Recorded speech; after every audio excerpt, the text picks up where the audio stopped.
UAW president. I had bookmarked this. This is from a little bit back, 12 days ago. He does these streams. I'd sort of not really dialed in. I mean, I'd been seeing a lot of attention being paid to what this guy's been saying as this strike has been gearing up and stuff, and it seems like he's doing a really great job, especially in contrast to the previous leadership of this union. And I like that he's speaking about the broader themes and broader structures of labor, as far as the billionaires and the millionaires controlling things. And he's not just talking about his own micro, it's a big union, but his own micro interests as a union president. He's speaking to the overall role of work, the overall kind of philosophical underpinnings of labor and stuff. So I just bookmarked this bit here where he talks about the ways these companies benefit from union labor. So it's not surprising that as we get closer and closer to the contract expiration at the big three, we're seeing the companies and the corporate media increase their fear tactics. They want to say that our righteous fight for a higher quality of life for the working class would wreck the economy. They pretend that the sky will fall if we get our fair share of the $250 billion the big three has made over the past decade. But it's not just the economy. When they talk about that and they say we'll wreck the economy, it's not the economy that'll wreck, it's their economy. It's the billionaire economy. That's what they're worried about. So let's talk facts. There you go. In this one chart, you can see the entire economic story of the big three over the past few years. In just four. Yo, drop the name lower third there, buddy. You're blocking your graphic. I've done talk show editing and stuff, Yeah, so he had this chart. Here's profits on the one side up 65%, pay up 40%. This is the big three executives. Buybacks with arrows up 1,500%, way off the chart. That's why they have these arrows. Average prices of cars up 34%, inflation 20% up. UAW top wages have only gone up 6%, and labor costs per vehicle 4 to 5%. Let's let him talk. 4 years, big three profits have shot up 65%. Business is booming. Over that same period, CEO pay has skyrocketed by 40%. They're absolutely rolling in the money. Big three spending on stock buybacks, money they lavish on Wall Street, is up a staggering 1,500%. It's literally off the charts. Stock buybacks used to be illegal. It's when a company has a giant excess of money and they could choose how to spend it. Give money to workers, pay out dividends even to their shareholders, to their stockholders, invest it back into the company, into expansion, or just sit on it even. I think that's also an option. But one thing that they weren't allowed to do was purchase their own stocks, which is essentially why it's a buyback. Is when you buy your own stock is you're reducing the total number of stocks available, which increases the price of the stocks that are left. If you have 1,200 shares of stock and then you buy back 200 of them, now only 1,000 shares of stock exist, and per price per stock, now that's gone up. You've just inflated your own stock price. And since so much of these compensation and bonus packages through these CEOs of the executive class and above is connected to stocks, this is just another way for them to extract blood from the rock, to squeeze more profits out of the system for themselves. And it all comes from the entropy gathering power of collective labor and land. When I say land, I mean overall resources, materials. Average are up a mere 6%. So we've continued to fall further behind. And finally, and this is key, the cost of labor for the big three is around 4 to 5% of the total operations. So think about that.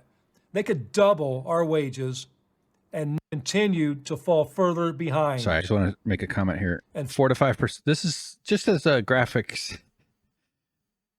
This 4 to 5%, I don't doubt their figure here, but this is not an increase. Everything else here is an increase. So there's no plus next to the 4 or 5%. I guess that's why this is a little bit I don't want to say misleading, but just in terms of how you infographic kind of praxis, I guess. Yeah, because if you're reading this chart, you see all these pluses up. Everything's just an increase until you get over here, which is, this should almost be like its own like side box that says that the cost of labor per vehicle, because it sort of seems like it's gone up by 4 to 5%. What they're saying, and he does make it clear by saying it, is that the cost per vehicle is 4 to 5%. Labor composes a tiny fraction, so 96 to 95% is non-labor when it comes to what they're spending on the vehicles. Finally, and this is key, the cost of labor for the big three is around 4 to 5% of the total operations. So think about that. They could double our wages and not raise car prices and still make billions of dollars in profit. They spent more money enriching shareholders in a year than they spent on us in the entirety of the last contract cycle. They want to scare the American people into thinking that auto workers are the problem. We're not the problem. That chart is the problem. Corporate greed is the problem. Bosses are the problem. We need leaders. We don't need bosses. Organizing humans is difficult. Having people in positions of power in order to facilitate groups of humans doing things is always going to be a need. We can't just get rid of the concept of collective organization, meaning we need leaders, but leaders should be chosen democratically by those they lead and held accountable through transparent culturally, transparency imposed on it by a shift in the culture of what it means to have work at all. So yeah, we don't need these fucking bosses. They're the fucking problem, in my opinion, overall. Let's just go to this most replayed here in the YouTube video here just to see what it is. I'm not even sure. Progression to top rate, the restoration of pensions and post-retirement health care for all. All three companies at this point have agreed to cut our progression to the top rate in half. Okay, so he's just showing the differences between what they're asking for and what the three companies are offering. All right, so that's Shawn Fain in that one. Here's an interview. I was maybe going to play this entire thing. I know we're at 2 hours. God damn it. I still have, I should just do 2 podcasts, to be honest. Yeah, how much? God, I got so much more to go here. Maybe I'll do another. Maybe we'll just start over and do like a Robert Menendez corruption podcast. Maybe I'll just do 2 today. Why the fuck not? I got so much. I'm trying to play catch up anyway. I'm constantly feeling I'm behind on this show. So here is an interview with a corporatist with the mainstream media, Face the Nation. That's CBS's Sunday morning news show. UAW President Shawn Fain says 21% pay hike offered by Chrysler parent Stellantis is a no-go, is the title, is the headline. So let's just get it started here. To United Auto Workers President Shawn Fain. Good morning to you, sir. You have said that you had reasonably productive conversations with Ford yesterday. Does that mean they're going to put a more generous offer on the table? Why is generosity even in this equation? You notice how weird that is? It's like the WGA stuff, like with the fucking AMPTP, the Hollywood bosses. They're generous. Okay, we'll let you keep a little bit more of your own value that you produce. We'll allow that. Aren't we being generous? She's already framing it in a way that shows the corporatization or corporatized media that we have. Anyway. Good morning. Thanks for having us. And that's up to them. The reason we're in this situation right now is because all 3 of the big 3 companies chose to wait. They chose not to negotiate for the 8 weeks we had. We started this back in July. And we told them then, don't wait till the last minute or you're going to find yourself in a bad position. And unfortunately, they chose to wait till the last week to get down and start talking, to get serious about this. And that's where we are now. And if we don't get better offers and we don't get down and take care of the members' needs, then we're going to amp this thing up even more. Well, you said progress is slow. Will you order strikes at additional plants this week? Are you preparing for that? we're prepared to do whatever we have to do. So the membership is ready. The membership is fed up. We're fed up with falling behind. It's been decades of falling behind, and especially this past decade, in the most wealthiest times in the history of these companies. There is no excuse. These companies have made $250 billion in the last 10 years, $21 billion in the last 6 months alone. And our workers' wages and conditions have went backwards. But they could make a little bit more, Shawn. They could take the food and medicine out of a child's hand. Do you know how much of a burden it is for these super wealthy hedge fund managers and the CEO class? Do you know how much of a challenge it is for them that they're being forced by these collective union guys to allow them to feed their kids? They could take away some of that food. That food could be profits.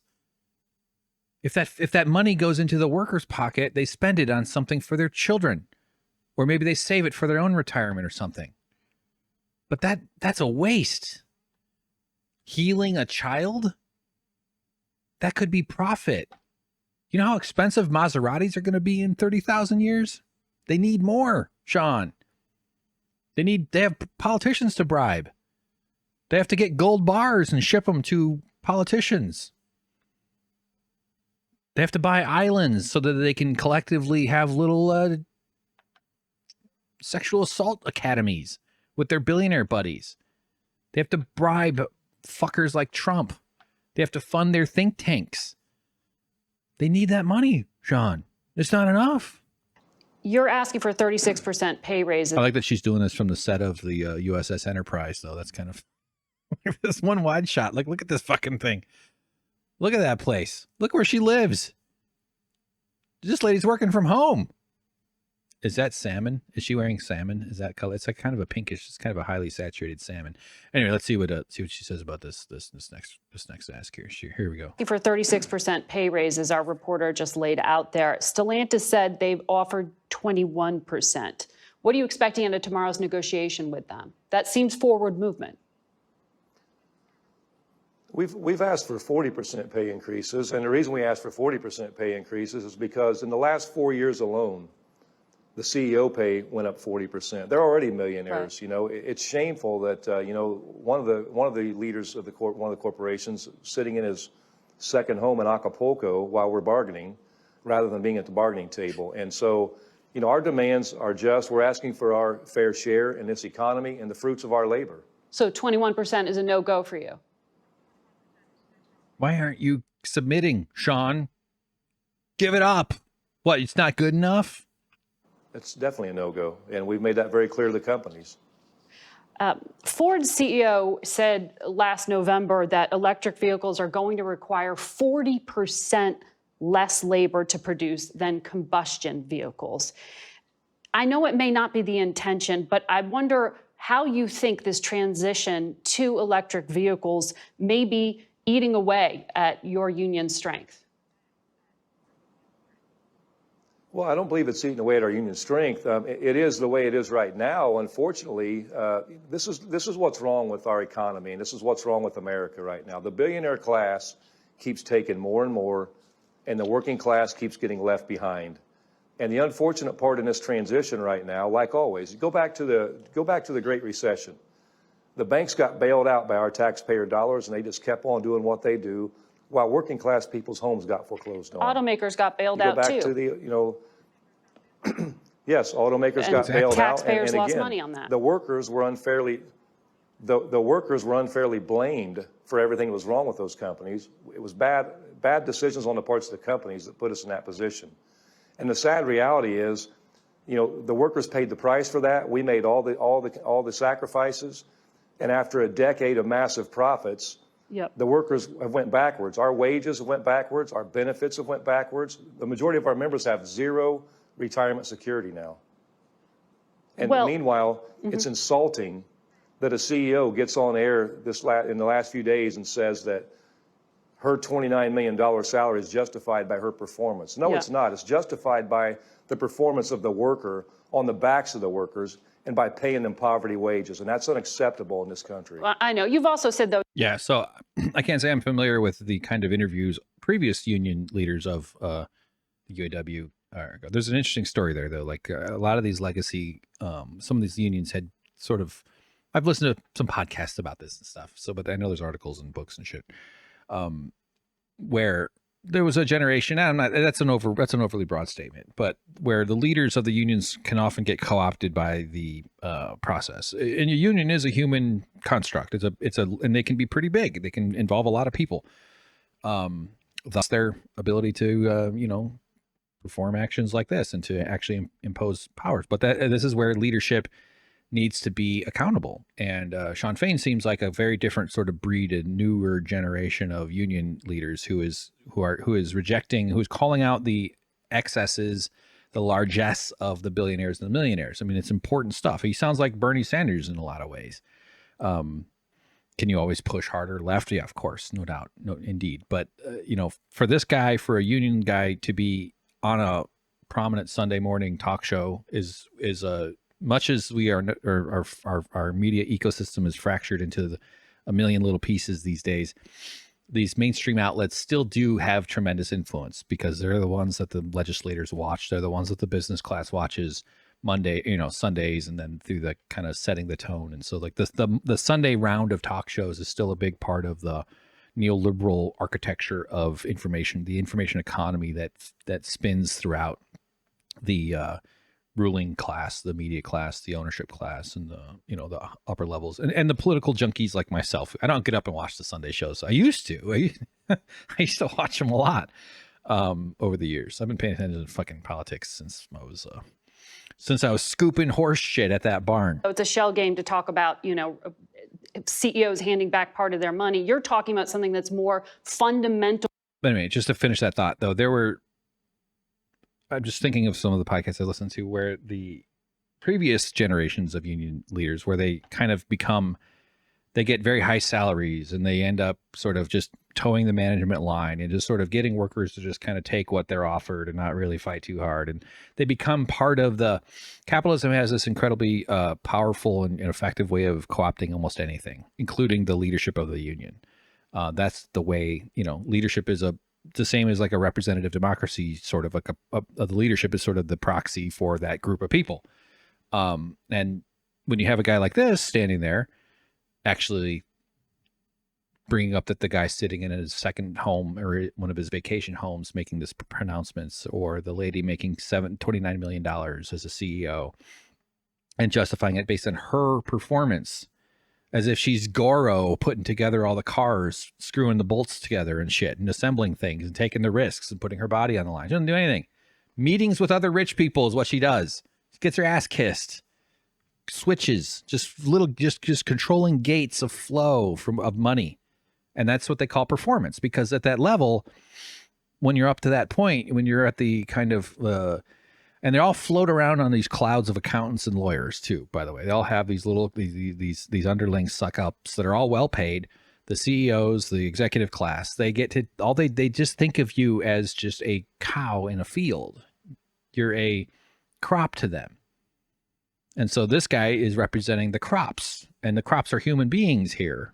And so he's actually standing up for it. And I think that's great. I actually want to do a deeper on my own, like looking and see some more stuff with Shawn Fain, because I want to talk about him more in this show. To the structure of this entire sector of the economy. And that's why I'm asking you about the transition, because many of the factories in this country that make batteries for those electric vehicles are not unionized. And that is where the White House is pushing the industry to go, more towards those electric vehicles. Isn't that part of this challenge for you, leverage-wise? So the challenge is, where we're going to go as a country. Again, I get back to this point. Our tax dollars are financing a massive portion of this transition to EV. We believe in a green economy.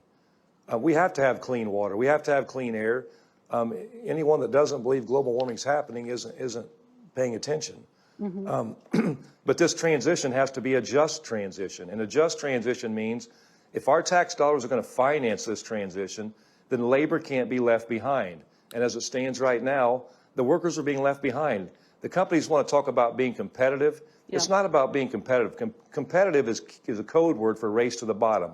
What they want is they want to pay us poverty wages so they can keep on making billions more in profits, and they can keep enriching the shareholders and the CEOs and the corporate executives while the workers pay the price for it and get left behind. That's got to stop in this country. Ford has said that your demands would more than double the labor costs, which are already significantly higher than the labor costs at Tesla, at Toyota, and other foreign-owned automakers who don't use union labor. So how do you make the case that these automakers Good reason to unionize those places. need to keep investing in more expensive union shops rather than move to these right-to-work states? Man, what a fucking loaded-ass question that was. First off, labor costs are about 5% of the cost of the vehicle. They could double our wages and not raise the price of the vehicles and still make billions in profits. It's a choice. And the fact that they want to compare it to how pitiful Tesla pays their workers and other companies pay their workers, that's what this whole argument's about. Workers in this country got to decide if they want a better life for themselves instead of scraping to get by paycheck to paycheck while everybody else walks away with the loot. Yeah. And, you know, when we bargain good contracts, going back to the founding of this union. I like that he said loot. That's a good word. That's a good video game word for us nerds and the younger generations. We all love loot, don't we? Why do the bosses get all the loot? You find a chest with gold coins in a cape that has +5 mana. That should go to everybody. Yeah. I'm gonna go on my corporate mortality jag, but it's just like why do we have to give the profits to the people who don't do the work in it anyway? This is what an economy built around a proper socialist economy where workers control the means of production. That means that the workers have a say in where their own value goes, and it's conducted through leadership, democratically accountable leadership. Instead, we have these private regimes where you have they call them public companies. That just means that you can purchase your own private share via the public interface of the stock market, which is its own kind of, that's the trophy wall of capitalism, where they just put all their ill-gotten gains up and then you get to access it. And like something like 80% of the stock market's owned by the top 10% of the country or something like that, or the top 2 or 5%, something like that. It's not a democratizing thing. I always picture like in There Will Be Blood, where they're pouring like the little buckets of oil, like holding the baby, and he's like got a bucket of oil, and they're like filling up this like low depression in the desert with oil. They're just making the stock market is that, but it's profits, it's wealth, and then there's all these exchange value kind of forces that go into play where prices go up because of the fervor that comes from the irrational set of irrationality that's built into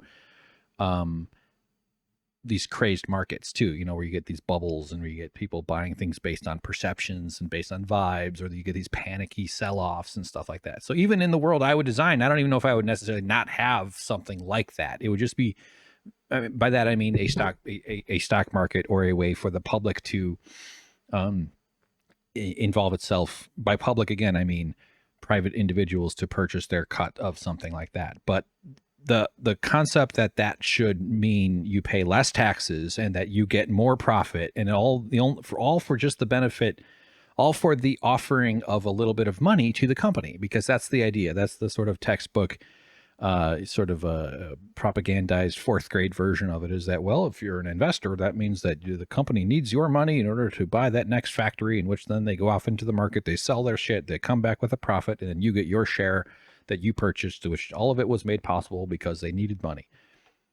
If we're going to have an economy built around this technology of money, that's arguably not necessarily a bad thing. But what if the workers themselves were the ones calling the shots about how to do that? Because the downstream effects of such a world would be that you wouldn't lose your job because it's more profitable to ship the factory over to Mexico.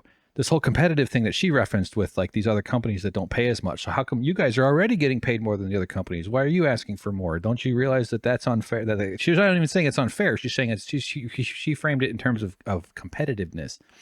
Fuck, I just lost the train of thought. Damn it. Ugh. Stupid train. Darn it. The companies don't, the privatization of the profits and the concentration of the profits. And I still think that in the world I'm talking about, the fantasy that I'll never see in my lifetime, that's for sure, is the people who are in charge will probably be paid more. I don't think people generally have a notion of that as being wrong. You know, I'm not saying someone who has more experience or they take on more of the stress and the responsibility, if that's even the case with these people. They get to go on vacations, they get to live in luxury, they get to have all this other stuff. But it's the reason they fight it so much is not even about the material stuff. That's why I always say the buying a Maserati in 20,000 years, because that's absurd, but that's what they're doing.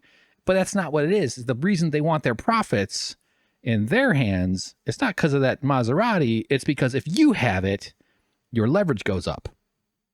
If your kids are fed properly and taken care of and educated well and have time off and you have time and you can fulfill your humanity in a way that is durable and predictable, community grows. They starve communities of resources, and they starve you of time and money, which are kind of the same thing in a lot of ways as we could talk about. But they're denying the necessary nutrient for leverage, which is community. Community is the nutrient for leverage. Community empowers someone to stand up for themselves. And if everybody can stand up for themselves because they all come from a safe, predictable, healthy community, you have a negotiation about how you're going to operate society, but it's a negotiation among relatively equal partners or relatively equal people. There's going to be differences. There would probably be lots of disputes, no doubt.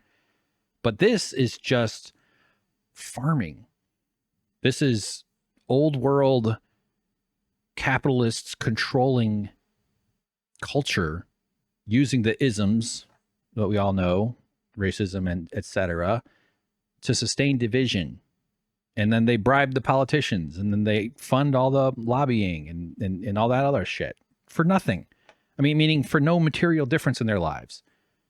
Profits for GE or for these companies shift around a little bit, but they go down. Oh my God, I had a bad quarter. Oh my God, I disappointed my investor group over here or whatever. Now they're thinking about maybe investing somewhere else, because they're always just kind of, it's this weird churn that is in that investor class that they're slaves to, slavishly devoted to. But why? They don't make the money. They control switches. You could argue they have some influence on it. Yeah, I agree with that. I wouldn't exclude that from where it goes, but they should have to. This is sort of just like what I was saying with the bosses of the Hollywood companies should be the ones outside picketing, begging for the luxuries that they are allowed. It's flipped. The power should be in the collective, because instead what we still have the body doing the work. Capitalism's power is collective action.